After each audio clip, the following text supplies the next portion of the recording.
Mad Season. How No Changes massively changed Classic WoW.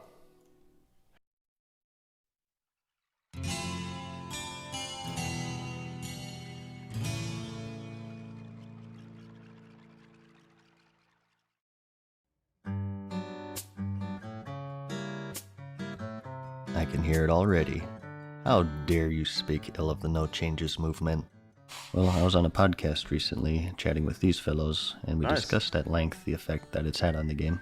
Ever since the announcement of Classic, even whispering to yourself in a dark corner of your room at 1 a.m. of a changing Classic World of Warcraft would set you up to be drawn and courted by the community. True. That's not what this video is about.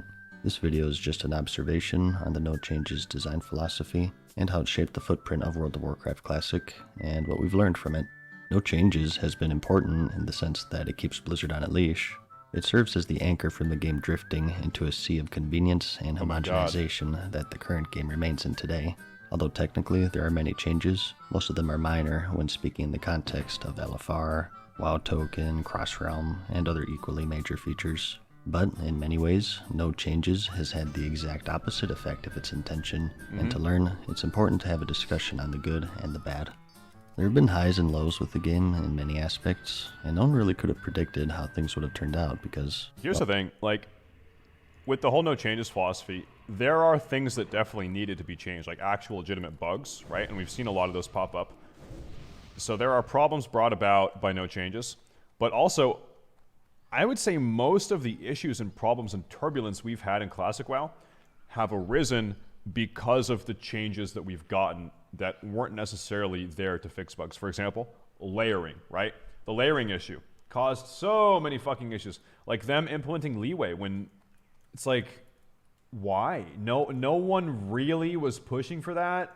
It was like a couple people on the forums that were like talking about it. The whole Leeway thing, it's like no one wants it, get rid of it. No one really like it's just fucking weird. And also the spell batching issue is in the same camp. Like no one really wanted that. It makes the game feel clunky and weird. It lowers the skill cap. It's just unfun. It's just weird. Well, how could they? For a company to turn back the clock 15 years and revert to the base state of their game is unprecedented, and both developers and players learned a lot through the whole process.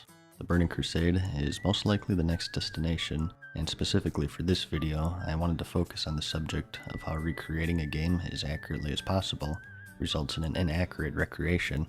Let's just get this out of the way first. No matter what, you can never truly recreate the game as it was back in the day. The times are different, and you are now different as a person. This is obvious, and everyone knows this, and many knew that even before launch. And it's not what this video is about. What this video is about is learning from our now 1 year of experience, a re-release of one of the most popular MMOs of all time by a AAA developer. Long before Classic's launch, there's a movement commonly known as No Changes. Aptly named, this movement demanded no changes. Raid difficulty? No changes. Class balance? No changes. The smell of my farts? No changes. Nonetheless, development continued, the game released, and it was close. Well, maybe. I don't know, it's subjective, I suppose. The game ended up releasing with the 6-phase schedule instead of the 12-patch cycle. To some, this is a huge deal, and to others, insignificant. It certainly them changing it from 4 phases to 6 phases was like one of the best decisions they made. 4 phases for Classic would have been a really, really bad decision. Resulted in a different experience. And it's kind of weird because we've actually kind of ended up with like 8 phases because they've done like phase 1.5 and, you know, phase like 3.5 where they've like introduced content at a weird time. So in a way, there was even more than 6 phases when you kind of think about it. Than the original the in a lot of ways, though. Yeah. A never-changing class balance, some endgame itemization on release, the next Ramus versions of the PvP sets probably being one of the more egregious examples. There have been notable differences, but the point of this video that I'm going to try to pitch to you is that all of them are dwarfed by the No Changes design. Wait, what? The more accurate the re-release is, the less accurate it is? Well, let me explain. The biggest thing I think we can all agree with that's changed over the years is our knowledge. For many, World of Warcraft wasn't just their first MMO, it was their first game period, and the knowledge and skill discrepancy between then and now is extreme. And you know the saying, knowledge is power. It's That's a tool power. that we wield to do literally everything else in the game more efficiently, and a simple fact of the matter is Classic is a min-maxer's heaven. Is before a time where everything is overregulated and micromanaged. Have a cooldown that lets you global a group of 4 people every 30 minutes? Sure. Exploit this pathing so you can solo entire dungeons in one pull? Go right ahead. There's a godlike trinket for PvP that sometimes drops off of a level 40 rare that spawns once every 30 hours. Get farming casual. It's one of those things, like, there are so many things you could do to make Classic better. But also, by better, that's my opinion, right? Other people might disagree. So when I say things you could do to make Classic better, at this point, I would probably, in Classic WoW, limit world buffs going into raids. I would nerf mage AoE insofar as putting in like a mage AoE cap, like so it only applies to 8 mobs or something like that, or 10 mobs or something, so you couldn't do mass, 360 Maradon pulls. I would probably add the TBC version of Alterac Valley into Classic WoW, so there's reinforcements. I think that's the best version of Alterac Valley. So it's like, yeah, personally, there are things I would do to make Classic WoW better, but I also understand at that point, you're making pretty substantial changes. Like at that point, you could make an argument like you're not really playing Classic WoW at that point, right? Like you've changed a lot of things that maybe a lot of other people like. Insanely enough, there are people that really, really like world buffs. I think most people probably dislike them, but there are people that love the process of getting world buffs. They love purging other people's buffs and trying to keep their own buffs unpurged. They love that aspect of the game and like the metagaming that goes along with it. So it's like, yeah, if you get world buffs, and I would be in favor of that, I fucking hate world buffs, then there would be people that would be upset about that because they're playing vanilla WoW or classic WoW because maybe their favorite thing about it is the metagaming that goes in with world buffs. So you got to pick like who are you trying to make happy? What's best for the game? And so I think the easiest approach is just keep it how it was. And so for me, that means that I have to deal with world buffs. I don't like them, but it's like, hey, that's part of the game. There are things about TBC I would change as well. Like I think in a perfect world, TBC wouldn't have flying mounts, but it's like you can't get rid of flying mounts in TBC because they're so ingrained and just a huge part of the game. So I don't know, like no game is perfect. I think that's really the moral of the story. You're never going to be happy about everything in every game. And so I think it's like, it's just like a stupid conversation to have. Just kind of let the game be what it was, to the best of your ability, and that's kind of all there is to it. The difference between then and now is now we have the knowledge to game, exploit, and to min-max every single aspect of the game, and this, more than any design choice, has resulted in a much different experience than the original launch. Let's just go down the list one by one.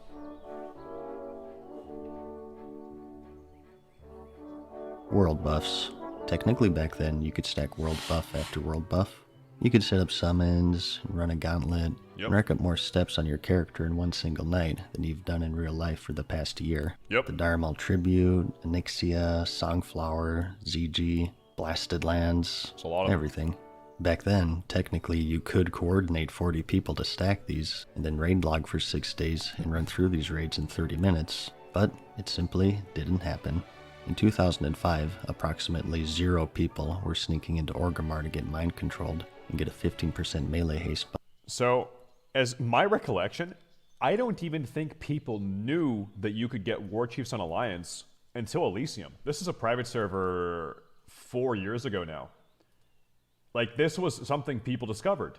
And it's another thing people didn't know going into Classic. Will Alliance be able to get War Chiefs? Like, they didn't know if it was a weird private server bug or a private server meme. Because I remember when this came out on Elysium, like, people started doing it, and there was a huge, like, uproar, like, oh, this is not gonna, like, this is not vanilla, this shouldn't be allowed, it should be allowed, it's too sweaty, it's bad for the meta, it's not Blizz-like, whatever. Like, I remember when this was sort of discovered. Buff.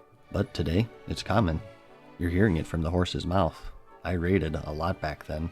Most players didn't even know about world buff stacking, let alone being able to work out the logistics of coordinating 40 people to be on the same page. We simply didn't have the knowledge, nor means. I mean, our computers could barely run one account at 15 FPS, let alone 2 to have a horde priest ult to mind control ourselves, or warlock ult spread across the globe.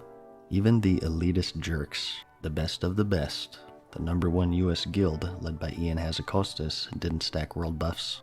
And even going past the difficulty aspect, it's also different in the sense of raid logging. Raid logging hardly existed back then, if at all. People didn't say, Nah, I can't log in because I have Songflower ticking.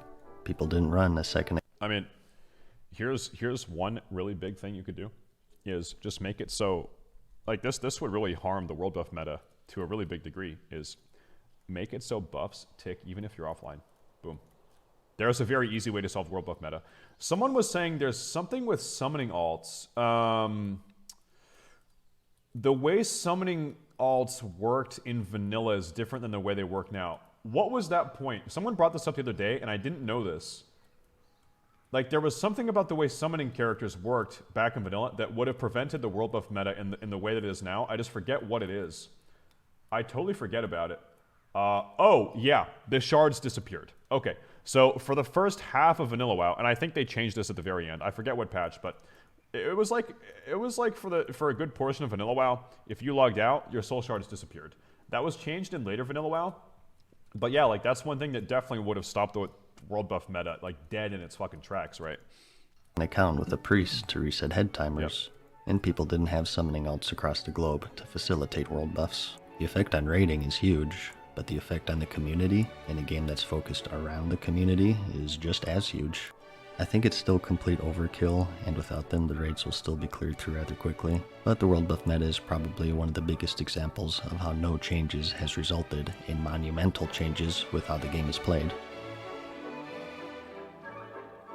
Let's talk about Leeway. In original vanilla, Blizzard implemented the Leeway system into the game. Our internet back then sucked. You remember when pictures would take 2 minutes to load, and you'd be waiting there in limbo, waiting to get to the good part, and then your mom gets on the phone and you had to start all over? True. It had a great effect on the game as well, so much so that where your character was on your screen wasn't actually there. Everyone lagged more, and it would be common to have a couple second discrepancy between your perceived position and your actual position. For PvE you could deal with it, but for PvP it was horrible because both participants had this lag, and meleeing each other was like an awkward square dance where you could be close enough to give your target a slap on the ass, yet still you are out of range. To fix this, Blizzard implemented the Leeway system. Appropriately named, this provided a bit of leeway to your range on certain actions while you or your target is moving, Yeah, if they're both whether it moving. be auto attacks, melee spells, or even AoE spells. In the name of NoChanges, this was brought back untouched. 2005 wasn't that long ago. I don't know why people keep saying people's internet and PCs were bad. How old are you, man? Like, dude, in 2005, man, I didn't get fucking high-speed internet until like 2007, okay? No, it was like 2006. So for 2004, 2005, half of 2006, I played on fucking dial-up. I would be halfway through Black Dark Depths, my mom would get a phone call on the landline from her friend Nancy, and I'd disconnect. Like, I knew if I heard the landline, if I heard that noise, I was fucked, okay? I lived in constant fear playing Vanilla WoW of the fucking phone ringing. Like, that's the reality, man. I got probably like 7 FPS.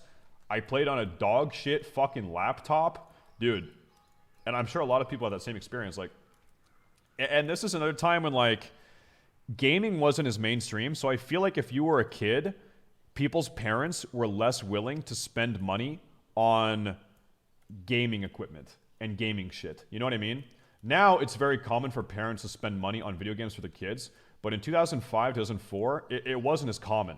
It was like, hey, go play outside. And so it was a mix between less money being thrown at you for cool monitors and cool gaming hardware and cool gaming equipment and good PCs and stuff like that, and then also just genuinely internet being dog shit. And I mean, even if you had DSL or you had like high-speed internet, it was still a fraction as fast as what it is today. There was one friend I had in the 5th grade. It was his name was Cameron, and his family had DSL. It was like the high-speed internet in my area, and no one else had high-speed internet. We all had dial-up, and so I was always trying to go over to Cameron's house and have sleepovers at his house on the weekends so I could use the internet, and like we would watch videos, and we would go to fucking homestarrunner.com. We would play World of Warcraft together. We would play fucking RuneScape. I always wanted to go to his house so I could use the internet. It was badass, man. And then I'd come back to my place and I'd be like, the fucking dial-up noise, man. It was so fucking terrible, dude. God by damn. Blizzard, but there's a problem. Our connections don't suck anymore, and since Leeway wasn't diminished to match that, it's had a huge effect in It was PvP bad. in the game. You ever wonder why Frost Nova is a 10-yard range? How old am I? And yet still you can get hit by it I from turned mages 27 that are next in month. Africa. This is the result of 2004-based Leeway coming to 2020 with no... Dude, I turned 27. in almost exactly a month. December 20th. December 20th is my birthday. I'm almost 30, man. I'm going to be a dad next year. When I turn 27, I'm going to be a dad. I'm married. I'm almost 30. God damn, man. Like, it's crazy because it feels like literally fucking yesterday that I was in high school. It's like if I close my eyes, it's all still perfectly there. It's such a clear memory. It feels like fucking yesterday, dude. Absolutely fucking crazy, dude. Time flies too fucking fast, man. NoChanges. Too fast. This should be the maximum range of Nova in an ideal environment with no lag. And it's However, only speeding here up. it is with 2004 Leeway with 2020 connections. A huge difference, and it wasn't as extreme back then. Check out this melee range as displayed during the beta. Boomer chat. You can't even consider this melee anymore. This is a special case with Tauren involved, and as you know, they have that increased range. But still, this is something that'll surely be noticed even more in the Burning Crusade, where a single yard can make the difference between a win. Are you seeing what he's showing here? So, I'm talking about Leeway going into TBC Arena, classic TBC Arena. This is Leeway in TBC Arena. This Tauren is smacking this other Tauren through the fucking pillar and then the Grand Arena. Is that good or bad? That's bad. That's terrible. That's stupid. Where a single yard can make the difference Look at between a win and a loss. Yeah, hyper-realism, exactly. Back in the day, in patch 1.4, Blizzard released the PvP honor system. It was pretty bare, and there weren't any battlegrounds, so to rank up, he simply world PvP'd. Remember when I said that the classic community is known for min-maxing everything? This includes humans. Phase 2 held Dire Maul, and shortly after, the honor system. Before this, the only reason to kill other... Speaking of min-maxing humans, okay, I'm not even talking about min-maxing my character. During Classic launch, and when I was ranking, I had this ingenious idea. Because I needed to play 20 hours a day, right? To level up quickly for launch, racing for Silver First Ragnaros or Onyxia, and also Phase 2 to farm honor 20 hours a day. I had a revolutionary idea. I realized that if I was freezing, like if I was in a really, really cold room, and I kept myself really hungry, then I wouldn't get tired. Because if, like, the premise is, if I can trick my body into thinking that 1, I'm freezing to death, and 2, I'm starving to death, then I can't fall asleep. And so when I was ranking, and during Classic launch, when I was gaming hard, I would just eat, like, 1/4 of a meal at a time. So I would always be hungry, and then I would always be trying to freeze myself. And I never got tired, because my body thought that I was dying. And that's how I did it. Easy. Players was for the fun of it. Don't do that, by the way. It's probably not healthy. You can make people break. Probably not. But then came Phase 2. Phase 2. What a fuck fest.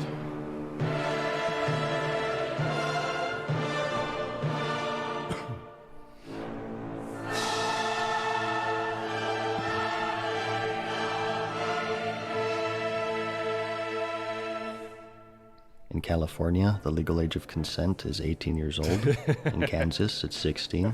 And in World of Warcraft, it's 48, because it's then is when you give that sexy honor. The release of Phase 2 was the real apocalypse of the Mayan calendar. Burning Steppes, Searing Gorge, Hillsbrad, Plaguelands, fucking Red Ridge. Every square inch of every zone was a battleground. It didn't matter if you were level 48 and you've been killed 9 times. So, this is another super degenerate thing that we did. This is another super degenerate thing we did during Phase 2 Open World PvP. We realized, and I'll give you an example, okay? We realized that whenever a zone, like on zone borders, when you pass from Red Ridge into Burning Steppes, whenever you shift zones, there's like a 1-second lag window or a 2-second lag window where your character lags just as you cross that border. And so when we were farming Otter in Phase 2, me and my honor farming team, we would camp zone borders all fucking day. And anytime anyone ran across the border, they would lag for 1 second or 2 seconds. They'd be just a little, and then we would just kill them. Like they would come out of the lag and they'd be dead.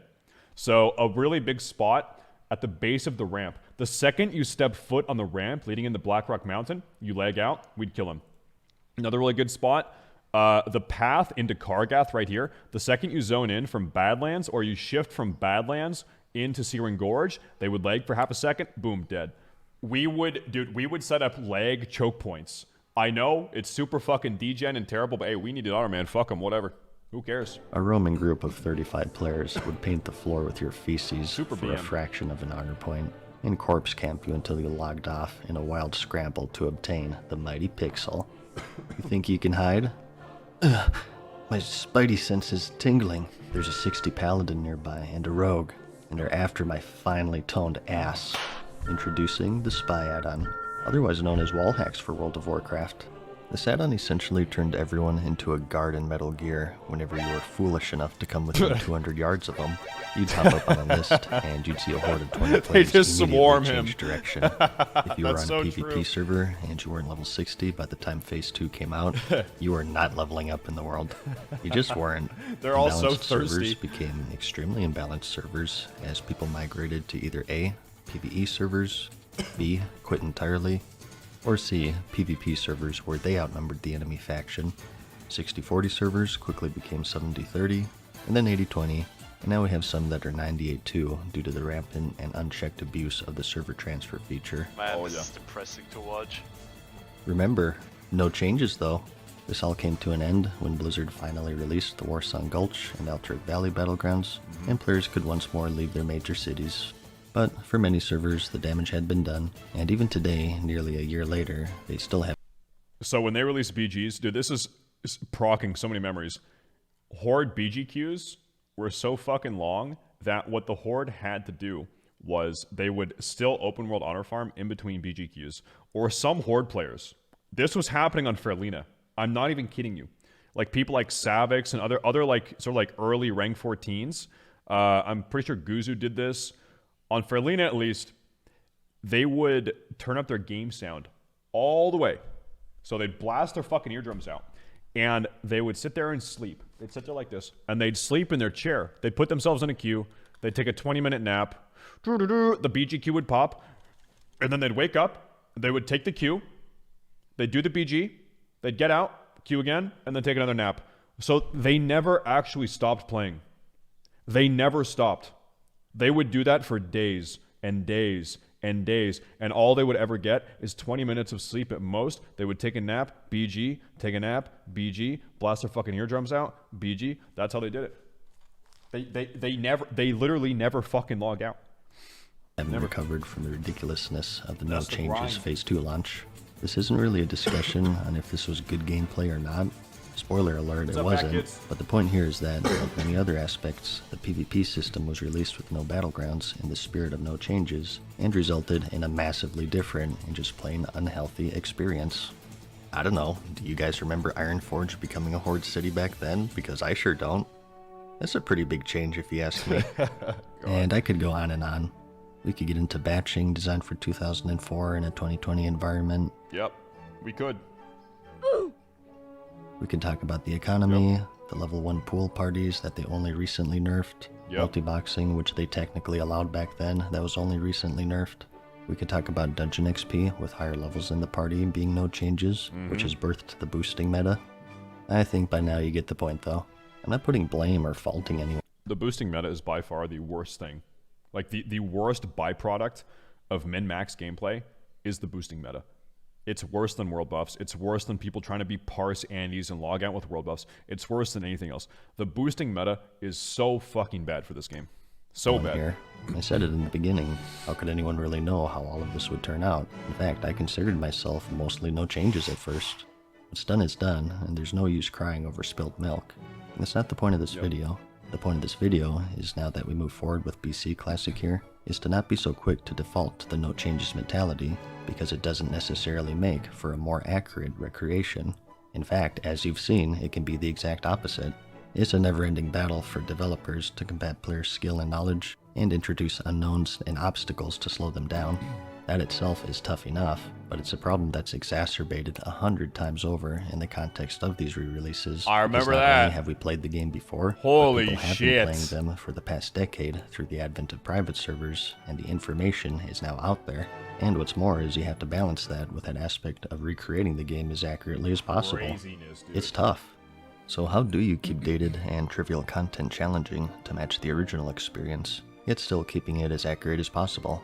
Well, you can do things such as removing world buffs when zoning into raids, because that change more accurately simulates how it was back in the original run. I still think that the raids would be pretty easy, but the meta of stacking these insane buffs and then raid logging for 6 days would vanish.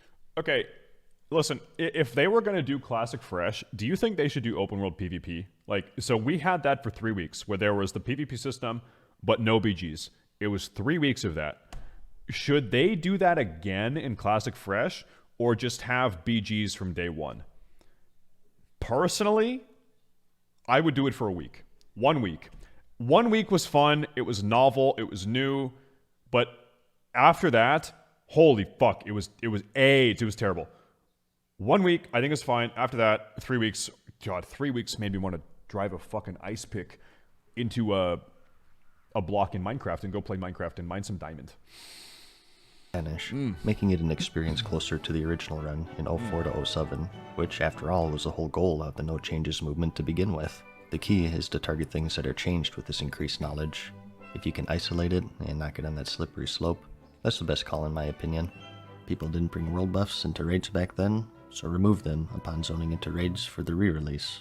People optimize honor farming, and in the absence of battlegrounds, will completely lock down the world, creating horrible server balance issues, so release battlegrounds with the honor system. Leeway is overcompensated for 2020 connections. Yep. Toned down the Leeway because we're not on dial-up anymore. Yep, true. There are those already who fear that the Burning Crusades raids will fall under a similar fate as Classics raids, and that the content will be steamrolled incredibly quickly due to our combined increased knowledge and skill, assuming that it follows a similar design of that 2.4 patch and loose phasing cycle with mostly no changes that we got with Classic. Good fucking game, bitches. Illidan's easy, dude. We won't really know until Easy. it comes out and people get into these raids. Except that we do know.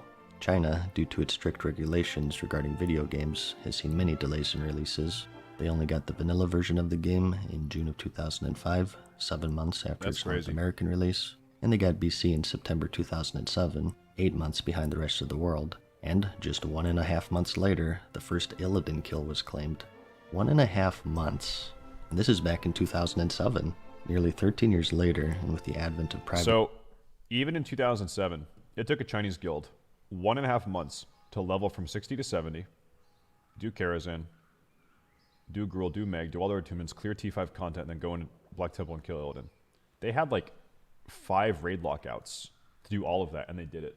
So if you think like, dude, I'm telling you, TBC content is like not going to be that crazy hard. It's you got to have your expectations in reality. The other thing is they should, this goes to show, they should time gate TBC content. They should not have they should not have T5 there. They should not have Hyjal there at start like they did back in the day. They should definitely time gate all of this. Servers, Gated out. raid guides, boss strategies, and so on. BC Classic will surely see the same fate as 100%. Vanilla Classic, and these raids will go from these epic challenges to parsing in leaderboards. I already know that people are going to tear my head off for this video, and to that end, I want to say that I think the best development strategy is to give players the choice. In regards to Classic, I think instead of the game launching with 40 plus servers of the phase schedule and mostly no changes design, it would have been better to launch with 20 of no changes and 20 with changes designed to make it more accurate to the original experience. So for example, there would be a Pagel and a Pagel Plus. The normal Pagel is as we know it now, and Pagel Plus would have changes to hot button issues such as world buffs, raid difficulty, leeway, and so on. This way, the power is in the player's hands, and those who want no changes have a home, and those who want changes also have a home, and the servers function differently on a fundamental level. There wouldn't. I think the reason why Blizzard is super hesitant to do stuff like this is because it would take development time. Like, they would have to actually put some fucking, work into the game. The first change, like the first like weird, plus server or change server I would ever like to see, and it would be very, very easy to make, is just a hardcore server. So you play on the server, and if you die, your character's deleted. That's it. That would be the easiest thing to do. That would be so fucking fun, man. I would play that server all fucking day. That would be the most fun thing ever, man. It'd be so popular. An issue of the player base not being able to support both versions because the amount of servers wouldn't be increased. It would still be 40, and I think players are pretty evenly split between the idea of changes and no changes at this point, now that we played the game for a year. There are those who enjoy the world buff meta, which is fine, and there are those who don't enjoy the world buff meta, which is also fine. I think it's reasonable, now that we've seen just how much NoChanges can change and trivialize the content, that players would want the option of raids that aren't cleared in under 2 hours on release, with added difficulty such as increased raid boss health or new mechanics. Ultimately, again, it'll never truly be 100% the same, but for BC, we can do better with the experience and knowledge that we've gained from Classic. To not use what we've learned would be a big waste. That's about. As far as TBC goes, there is a list of very, very, very obvious changes they should make the TBC that would make TBC way, way, way, way, way better, right? And they're not even like that intrusive. It's not even that crazy. It's just like, you know, time gate certain raids. Really, it's just like try to implement it as in good faith as you possibly can to replicate how it was back in the day. Don't have fucking leeway. Don't have fucking spell batching. Don't have fucking like time gate the raids. I would probably have them add Azure Mist and Blood Style and the Blood Elf zones, you know, about a month early also, so you can level up your Draenei and Blood Elves before the portal opens. About it though. Spicy video, like I said. I can only say that I feel like I discussed it in a constructive way, and I tried my best to be fair to everyone, because if Classic has taught us anything, is that everyone wants something different. I hope you enjoyed the video, like it if you liked it, and I'll see you in the next one. Peace. Good video. Nice one, Madseason. I'm gonna link it. Here's the Madseason video. Nice one, nice one, nice one. Like, subscribe. Farewell for now, mortals.